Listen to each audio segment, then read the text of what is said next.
त्र्यंबकेश्वर शहरातील तरुण उत्साही आणि धडाडीचा कार्यकर्ता म्हणून ओळख असलेले देविदास झोले यांनी त्र्यंबक नगर परिषद निवडणुकीत प्रभाग क्रमांक 2 मधून भारतीय जनता पक्षाकडून इच्छुक उमेदवार म्हणून आपला उमेदवारी अर्ज दाखल केला आहे।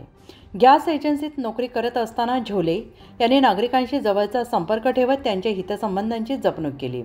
समाजातील सर्व घटकांमध्ये त्यांनी चांगली लोकप्रियता मिळवलेली असून सुखदुःखात धावून जाणारा, कार्यतत्पर आणि नेहमीच सामाजिक कार्यात आघाडीवर असलेला असा त्यांचा ठसा गेल्या 5 ते 6 वर्षात अधिक दृढ झाला आहे। जनतेच्या आग्रहास्तव तसेच नागरिकांच्या पाठिंब्यावर झोले यांनी भाजपकडून अधिकृत उमेदवारीची मागणी केली। पक्षाने मला संधी दिल्यास प्रभागाचा सर्वांगीण विकास साधण्यासाठी मी कटिबद्ध राहीन असा दृढ विश्वास त्यांनी व्यक्त केला आहे। तुम्ही इच्छुक आणि कुठल्या प्रभागातून फॉर्म भरलेला आहे? मी प्रभाग 2 नंबर वार्डामधून भारतीय जनता पक्षाकडून इच्छुक उमेदवारी म्हणून अर्ज आज भरला आहे। भारतीय जनता पार्टी तुम्हाला उमेदवारी देईल का?